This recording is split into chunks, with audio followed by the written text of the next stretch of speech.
आज हमारे साथ में हैं यूपीएससी इंजीनियरिंग सर्विसेज एग्जाम 2023 में पूरे इंडिया में 40वीं रैंक अर्जित करने वाले ऋषभ शर्मा सर। तो सर आपका स्वागत है। बहुत बहुत धन्यवाद सर। तो यूपीएससी की जर्नी बहुत ही टफ होती है और आज हम जानेंगे कि क्या गुर होते हैं इस यूपीएससी की जर्नी के अंदर। तो सर सबसे पहले तो आपको बहुत बहुत कांग्रेचुलेशन इस बहुत बात के लिए। Thank you sir, thank you so much और सर। आप अपनी जर्नी को थोड़ा सा ब्रीफ में बता दीजिए सर कि यूपीएससी की जो मेरी जर्नी है वो मेरी स्टार्ट हुई कॉलेज के जस्ट बाद से। मैं सर कॉलेज में जब मैंने ज्वाइन किया था कॉलेज में, उस टाइम मेरे को यूपीएससी में जाना है या सरकारी सर्विस में जाना है ऐसा कोई मेरा लेना देना नहीं था। अच्छा। पर जस्ट मैं सर इंजीनियरिंग ज्वाइन करी जैसे सब लोग करते हैं कि कॉलेज में, मैं प्राइवेट कॉलेज से मैंने बीटेक की है और जैसे सबका रहता है कि अच्छा प्लेसमेंट हो जाएगा और लाइफ सेट है। लेकिन सर मैंने भी यही सोच के ज्वाइन करा। फिर मैं गया सर अपने कॉलेज के सेकंड ईयर में और वहाँ पे सर हमारे थे एचओडी सर, उनसे थोड़ा मोटिवेशन मिला जो क्योंकि वो खुद भी रिटायर्ड आईएएस ऑफिसर थे। तो अच्छा। वो हमको सर जब भी क्लास लेते थे तो मोटिवेट करते रहते थे कि आप एक आईएएस ऑफिसर क्या क्या उसको फैसिलिटीज मिलती हैं, वो नेशन ग्रोथ के लिए क्या क्या कंट्रीब्यूशन कर सकता है। तो उनसे मेरे को थोड़ी मिली मोटिवेशन मिली और उनसे मोटिवेशन लेके मैंने इस एग्जाम की तैयारी करी और सर मेरा 2023 में ऑल इंडिया रैंक 40 मैंने हासिल करी है। ये मेरा फोर्थ अटेम्प्ट था और इसके पहले सर मैं 2 बार अपने प्रीवियस अटेम्प्ट में इंटरव्यू तक पहुंचा था और इंटरव्यू में सर मेरा सिलेक्शन फाइनल मेरिट में मेरा नंबर नहीं आ पाया। अच्छा, पिछली बार में मतलब आपने 2 बार यूपीएससी का इंटरव्यू दिया है। जी सर, ये मेरा सर तीसरा इंटरव्यू था अच्छा, यूपीएससी का। तीसरा इंटरव्यू जी था सर। मतलब 3 इंटरव्यू दिए जी आपने। जी सर। तो एक बार उनके कितने मार्क्स आए थे आपके? 200 का होता है शायद इंटरव्यू। इंटरव्यू सर अपना हमारा 300 200 मार्क्स का होता है और हाँ, इंटरव्यू हमारा होता है यूपीएससी भवन जो कि नई दिल्ली में हाँ। लोकेटेड है। सर पहला इंटरव्यू मेरा हुआ था 2021 में।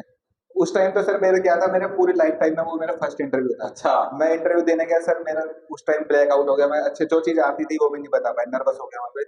तो मैं 200 में जस्ट 105 मार्क्स जो कि बिलो एवरेज मार्क्स थे अच्छा। वो स्कोर किया। फिर मैंने सर सेकंड अटेम्प्ट में अपने इंटरव्यू के लिए गया जब मेरे 122 मार्क्स आए और इस बार मेरा सर फाइनल सिलेक्शन हुआ है। इस बार मेरे 134 मार्क्स मैंने इंटरव्यू में स्कोर करे हैं जो कि अबव एवरेज मार्क्स हैं सर। अच्छा, मतलब आपने इंटरव्यू के अंदर लगातार हायर मार्क्स अर्न किए हैं। जी सर। तो क्या आपके इंटरव्यू के अंदर नॉन टेक्निकल क्या-क्या क्वेश्चंस आप मतलब एस्पिरेंट्स को ध्यान में रखने चाहिए, ये बता दीजिए? देखिए जो भी आप इंटरव्यू देने जा रहे हैं, इंटरव्यू में हमारे एक बोर्ड कंस्टिट्यूट रहता है। जैसे यूपीएससी इंटरव्यू में पांच हमारे 4 लोगों का पैनल था। 4 में जो चेयरपर्सन रहते हैं वो नॉन टेक्निकल बैकग्राउंड के रहते हैं और अच्छा। बाकी 3 लोग टेक्निकल बैकग्राउंड जो कि यूनिवर्सिटी के प्रोफेसर या इस टाइप के रहते हैं। लेकिन जो चेयरपर्सन है वो रिटायर्ड आईएएस आईपीएस आईएफएस ये लोग रहते हैं जिनका बिल्कुल कंप्लीट नॉन टेक बैकग्राउंड रहता है।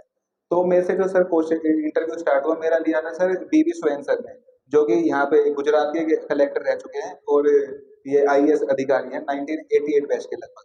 तो उन्होंने मेरे से सर नॉन टेक क्वेश्चन पूछा इंटरव्यू स्टार्ट करने में। सबसे पहले उन्होंने मेरे से पूछा जैसे कि मैं दिल्ली में शाहदरा जगह से आता हूँ कि शाहदरा को शाहदरा ही क्यों कहा सादरा जाता को है। सादरा क्यों कहते हैं? ये हर एस्पिरेंट्स के साथ में होता है कि आप जहाँ पे जिस कॉलेज में पढ़े हो या जहाँ पे भी आप बड़े हुए हो उस एरिया के बारे में आपको सब कुछ पता होना चाहिए। ए टू जेड पूरा पूरा हिस्टोरिकल बैकग्राउंड पता होना जी चाहिए। सर, मैं यही कहना चाहूंगा, आप कोई भी इंटरव्यू देने जा रहे हो चाहे वो यूपीएससी का हो या कोई भी स्टेट सर्विसेज का हो, आप जिस एरिया में रहते हैं आपको उस एरिया के बारे में तो लगभग सब पता होना चाहिए। आपको मतलब टिप्स होना चाहिए वो एरिया का क्या फिजिकल सिग्निफिकेंस है, हमारे देश के लिए क्या क्या कंट्रीब्यूशन का क्या हिस्टोरिकल बैकग्राउंड है। जैसे राजस्थान वाले लोग हैं, राजस्थान वाले लोगों के लिए तो उनके हर एरिया का ही कुछ ना कुछ स्पेशल सिग्निफिकेंस है। जैसे जो लोग आरएएस का एग्जाम देने जा रहे हैं तो उनके राजस्थान में तो कण कण में सर हिस्ट्री बसी हुई है। सही है। राजस्थान की हिस्ट्री एक सेपरेट हिस्ट्री है। तो मैं सबसे बस यही कहना चाहूंगा कि इंटरव्यू के लिए आपको अपने एरिया के बारे में अच्छे जानकारी होनी चाहिए। और इसके अलावा नॉन नॉन टेक में तो आप लोग अगर इस एग्जाम को टारगेट कर रहे हैं तो नॉन टेक तो आप पढ़ के आ रहे हो बीटेक में या फिर जो भी आपने अपने स्पेशलिटी करी है सब्जेक्ट ग्रेजुएशन करी है तो उसकी जानकारी आप है। लेकिन नॉन टेक के लिए आप लोगों को अपने एरिया को जानना चाहिए। अगर हाँ। इसके अलावा सर अगर आप जॉब में हैं, अगर आप पहले से जॉब कर रहे हैं तो आपको इंटरव्यू थोड़ा इजी पड़ेगा। जो मेरी पर्सनल एक्सपीरियंस रहा हाँ। कि अगर आप जॉब करते हैं तो सामने वाले को लगता है कि ये इस फील्ड में स्पेशलाइज है। हाँ। तो क्वेश्चन मतलब उसमें सर उसका क्वेश्चन का रेस्ट्रिक्शन हो जाता है। एक्चुअल में ये मतलब किसी भी स्टेट सर्विसेज का या यूपीएससी का इंटरव्यू है ना, अगर आप जॉब में है तो 75 टू 80% जॉब के इर्द गिर्द की घूमेगा इंटरव्यू। जी सर। जॉब करने वालों के लिए ये फायदा है, सीधा सीधा फायदा। बिल्कुल सीधा फायदा है सर। मैं खुद अपना एक्सपीरियंस बताता हूँ। जैसे मैंने पहले तो इंटरव्यू दिए तो उसमें सर उन लोगों के पास तो ये मैं सीधा कॉलेज से इंटरव्यू देने चला गया था डायरेक्ट। तो उनके पास सर ये पता ही नहीं था कि मेरी किसी चीज में स्पेशलिटी नहीं थी। तो वो कुछ भी पूछ लेते थे। ये जैसे जो सब्जेक्ट मेरा नहीं है वो उससे भी पूछ लेंगे। कभी वो रेलवे से पूछ रहे हैं, डायरेक्ट रेलवे से पूछ के वो सीधा रेन वाटर हार्वेस्टिंग पे आ जा रहे हैं। तो अच्छा। मतलब उनका कोई डोमेन फिक्स नहीं है। सही अब है। तो जब मैंने तीसरी बार इंटरव्यू दिया तो मेरे को लगभग सर हो चुका था 7-8 महीना जॉब करते हुए से इसमें सेंट्रल वाटर कमीशन में। तो सर उस टाइम तो उनका डोमेन लगभग फिक्स हो गया, वाटर सेक्टर के इर्द गिर्द मेरा इंटरव्यू घूमता रहा। तो वो हाँ। मेरे को सर काफी फायदे हुए। अच्छा। तो मैंने ये सुना है कि आपने आपको जो जिस डिपार्टमेंट में आप काम करते थे उसी डिपार्टमेंट में यूपीएससी में भी वही डिपार्टमेंट आपको अलॉट हो गया है। सर इसको तो आप वक्त का सहयोग मान सकते हो कि जिस डिपार्टमेंट में एज ए जूनियर काम कर रहा था उस उसी डिपार्टमेंट में अब एज ए जो लोग के अंडर में काम कर रहा था उनका सीनियर हो गया उनके अचानक सीनियर हो गए ही। जी आप सर। मतलब। तो जी सर।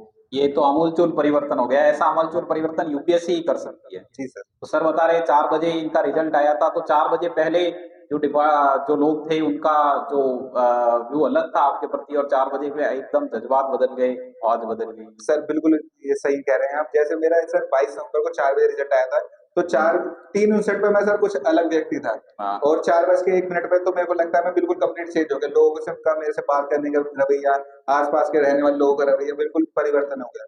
इस प्रकार का परिवर्तन किसी भी एस्पिरेंट के जीवन में जब वो कोई अपना मुकाम हासिल कर लेता है या एग्जाम क्लियर कर लेता है तो इस प्रकार आता है। तो मैं बाकी सभी एस्पिरेंट से यही कहना चाहूंगा कि आप अपनी लगन और मेहनत पर ध्यान दीजिए, और जब आप सफल हो जाएंगे तो जो लोग आपके पीठ पीछे बोलते हैं हाँ। वो आपके फैन हो जाएंगे एक तरीके सही बात है। जो क्रिटिसाइज करने वाले लोग हैं वो आपके प्रशंसक बन जाएंगे, और सबसे ज्यादा आपका प्रचार प्रसार वही लोग करेंगे से। बिल्कुल कि बिल्कुल ये सही। इनको तो मैं पहले से ही जानता था, मुझे तो पता था ये व्यक्ति, इस व्यक्ति का सिलेक्शन हो गई होगा। जी सर बिल्कुल सही बात। तो इंजीनियरिंग सर्विसेज एग्जाम का थोड़ा सा ब्रीफ इंट्रोडक्शन दे दीजिए। ये कब होता है, मेंस कब होता है, या इसका क्या रहता है? सर ये इंजीनियरिंग सर्विस एग्जाम यूपीएससी द्वारा हर साल आयोजित किया जाता है, और ये एक एग्जाम है जो किसी भी इंजीनियर की ड्रीम एग्जाम कह सकते हैं, क्योंकि इस एग्जाम के जरिए इंजीनियर्स को गवर्नमेंट के टॉप डिपार्टमेंट्स में टॉप पोजीशन पे जाने का मौका मिलता है और देश के लिए सेवा करने का मौका मिलता है। सर ये एक एग्जाम 3 चरणों में होता है, जिसमें एक होता है प्रीलिम्स एग्जाम, फिर सेकंड होता है मेंस एग्जाम, और थर्ड होता है इंटरव्यू। सर प्रीलिम्स हमारा 500 मार्क्स का होता है, और मेंस एग्जाम हमारा 600 मार्क्स का होता है, और इंटरव्यू 200 मार्क्स का होता है। अच्छा। टोटल 1300 में से हमारी मेरिट बनती है। और सर प्रीलिम्स हर साल यूपीएससी आयोजित कराता है फरवरी के समय में, और उसका रिजल्ट आ जाता है सर मार्च के एंड तक रिजल्ट आ जाता है। अच्छा। और फिर सर मेंस एग्जाम होता है हमारा जून में, जिसका रिजल्ट लगभग अगस्त के फर्स्ट वीक में आता है, और इंटरव्यू हमारे कंडक्ट हो जाते हैं सितंबर और अक्टूबर में, जिसका फाइनल रिजल्ट हमारे नवंबर में आ जाता है। और सर बाकी सर इसमें जो हमें डिपार्टमेंट्स अलॉट होते हैं, तो जी सिविल इंजीनियरिंग कैटेगरी में हमें सीपीडब्ल्यूडी है, Indian defence services of engineer जिसको मिलिट्री इंजीनियरिंग सर्विसेज में बोलते हैं, हाँ। वो है sir. Central water engineering services है, और इसके अलावा सर हमारे survey of India, border road organisation, ministry of road transport and highway, मतलब सब टॉप मोस्ट जो पोजीशन आप लोग इंजीनियर वो सोच सकते हैं कि वो हाँ। सर यूपीएससी एग्जाम के थ्रू जा सकते हैं। इस एग्जाम में डिस्क्रिप्टिव एग्जाम होता है, मेंस एग्जाम, तो टाइम मैनेजमेंट बहुत बड़ी चुनौती रहता है, और स्पीड, तो आपने इसको कैसे मेंटेन किया? सर टाइम मैनेजमेंट और स्पीड तो मुझे लगता है पूरे प्री और मेंस दोनों में मैटर करता है। अच्छा। जैसे कि सर मैं वो आपको अपना एग्जांपल खुद देता हूँ कि जब मैं मेंस सर इससे पहले 2 मेंस लिख चुका था, और उस पहले सर मेरा मतलब स्पीड मेरा उस वो इसी स्पीड में अचीव नहीं कर पा रहा था जो एक्चुअल होनी चाहिए एग्जाम के लिए। हाँ। अब मैंने सर पहले मेन अपना मेंस दिया, फर्स्ट मेंस लिखा सर, मैं लगभग 200 मार्क्स का तो छोड़ के ही आ गया, मतलब अटेम्प्ट ही नहीं कर पाया, छोड़ के गया, मैं आखिरी क्वेश्चन अटेम्प्ट नहीं कर पाया। फिर सर मैंने अपने इस पे स्पीड पर काम किया। स्पीड पर काम करने के लिए आप लोग क्या कर सकते हैं कि क्वेश्चन को आप रेगुलरली प्रैक्टिस करिए जितनी, क्योंकि जो सर एक कहावत भी है, प्रैक्टिस मेक मैन परफेक्ट।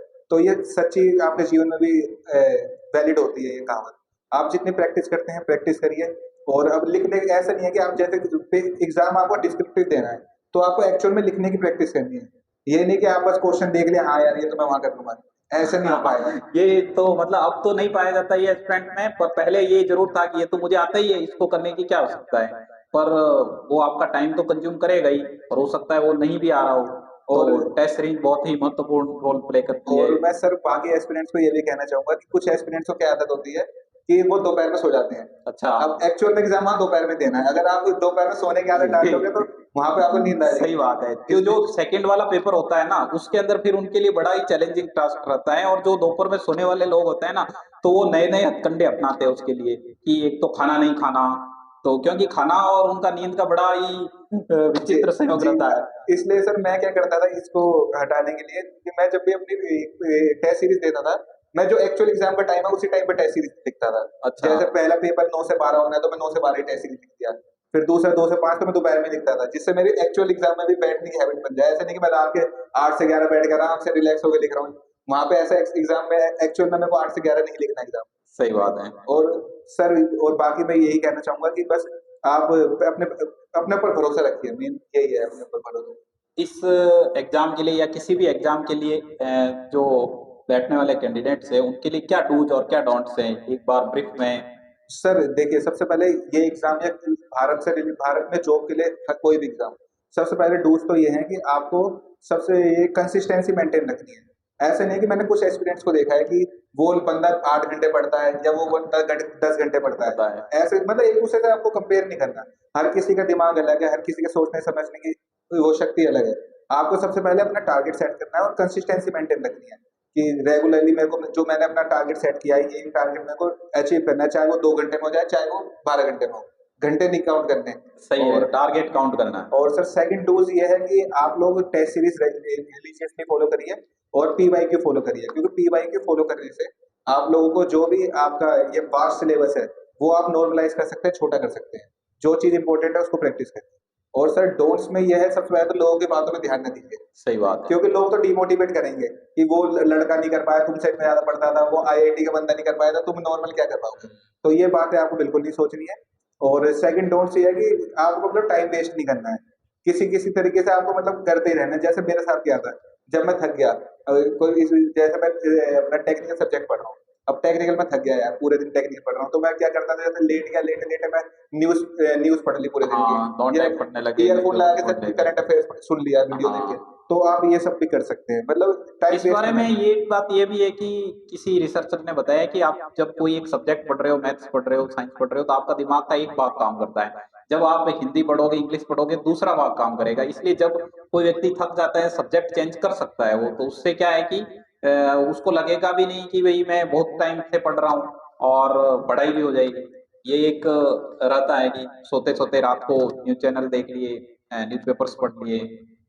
तो और एक सर बस मैं एक्सपीरियंस से ये और कहना चाहूंगा कि आप जो भी मतलब पढ़ रहे हैं उसके आप एक शॉर्ट नोट्स भी रेडी करके रखिए, हाँ, क्योंकि एंड तक जाते जाते सिलेबस इतना वास्ट हो जाएगा, आप रिवीजन भी नहीं कर पाएंगे। बिल्कुल सही बात है। क्योंकि शॉर्ट नोट्स तो बनाने बहुत जरूरी है कि आप शॉर्ट नोट्स ऐसी राइटिंग बनाइए कि वो बाकी आपको समझ में आने चाहिए जिनको कि गुटके कहते हैं कि भाई जी स्पेशली कि जी जी जी ये सर। ब्राह्मण है कि जैसे जैसे एग्जाम नजदीक आता है, जो बड़ी बड़ी बुक्स होती है वो दूर होती जाती है, और वो वो नजदीक आता रहता नजदीक आता है, जी जाता है सर, उन्हें। बिल्कुल सही कहा सर आपने। हाँ, तो ये बात तो रही। आप अभी जो प्रेजेंट पोस्ट में जूनियर इंजीनियर है वो एसएससी के थ्रू लगे हुए हैं, जी तो सर। आपकी एसएससी में कौन सी रैंक थी? सर मेरी एसएससी में मेरा 2019 बैच में मैंने एसएससी दिया था, और ज्वाइनिंग मेरी 2022 में हुई थी, जिसमें मेरी ऑल इंडिया रैंक 150 थी।